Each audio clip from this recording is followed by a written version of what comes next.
Welcome to part 4 in a 5-part series on creating clarity and systems from a coaching point of view that add value to your life. And this video specifically focuses on strategy, which has one of my favorite etymologies. It comes from the ancient Greek word strategos, which means to arrange. And the idea where it came from is that strategy is how a general arranged forces on a field. That metaphor it extends to us, and the idea is behind how we arrange our own resources against an opponent and why that is going to work. So in this video, we will cover what strategy really means, the 3 most common missed opportunities, and how to use a very simple tool called the strategy triangle. So let's dive in. What is strategy? Strategy is essentially your hypothesis or theory of why the work you're doing is successful. It's your clearest theory for why your actions and systems that you have will achieve the mission you set out for yourself. So I like to think of it this way. The mission is the purpose of your action. It's what you're doing in the present moment. And strategy is why that action is going to work. And planning is how you allocate your resources based on that strategy. So strategy is not a to-do list. It's not a project plan. It's not just about logistics. It's the coherent idea behind why your decisions and actions are going to work. And especially when resources are tight and uncertainty is high, strategy becomes all that much more important. Now, without a clear strategy, your actions risk becoming scattered. And with it, the decisions, they start to become a little more reactive rather than proactive, and it doesn't have that guiding principle. So let's talk about the 3 most common missed opportunities when it comes to strategy. The first is planning without first determining your strategy. Now, people often jump straight into the planning stage.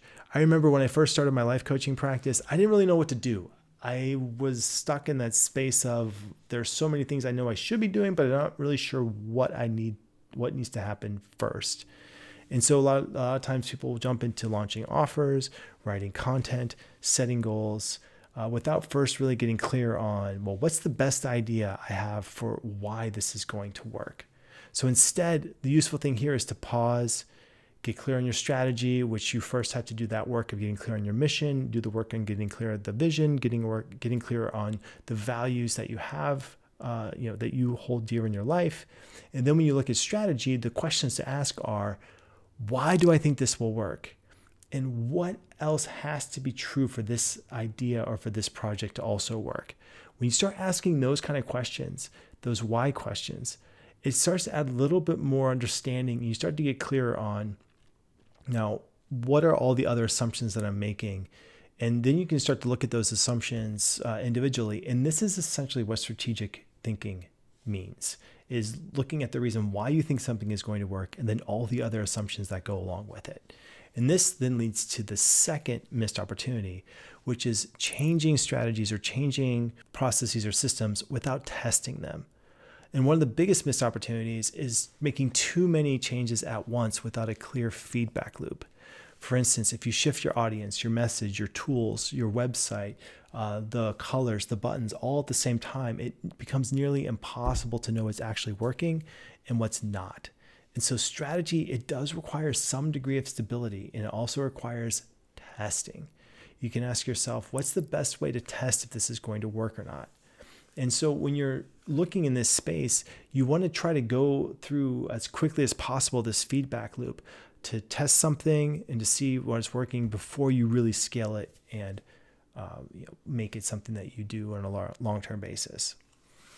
The third missed opportunity is not knowing when to stop changing. Once you find a strategy that works, keep it. This is something that I've struggled with a lot in building this like Coach Training EDU, building an organization.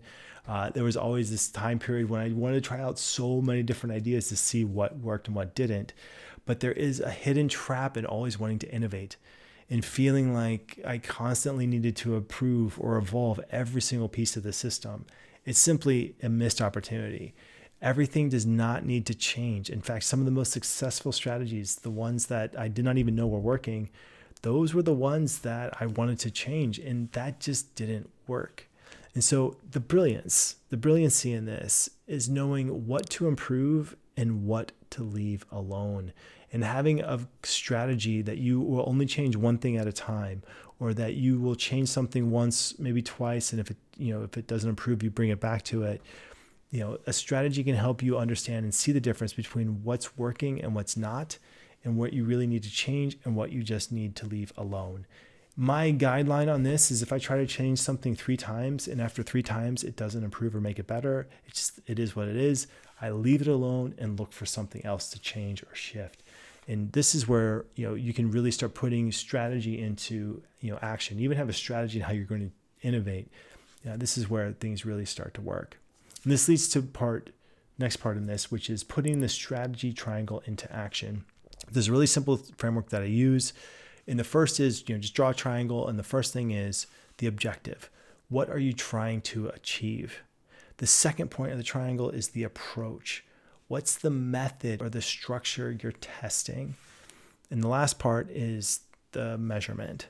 Well, how are we going to track progress? How are we going to gather feedback? My team and I, we recently made a change to one of the scheduling buttons on our lead generation form. And we thought that this change was, of course, it looked better. It looked just more smooth. Of course, this is going to be an upgrade.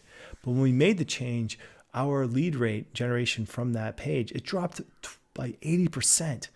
We were getting 10 inquiries a day from it, and now it got 2. That is a scary number as an organization. And had we made 3 or 4 other changes at the same time, I would have checked every other of those 3 or 4 changes before we even looked at that improved form.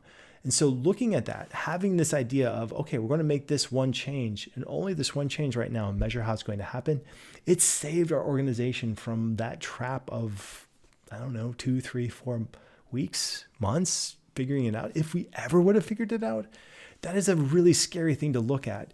And so when you start to apply this idea of, all right, I'm making this change and how can I track it? How can I measure it? You start to have more awareness of the strategies that are really going to work and why they're working. This strategy triangle, it can be the difference between making it and not. And the key here is to connect all 3 points through that strategic idea. And it's not about complexity. It's about coherence.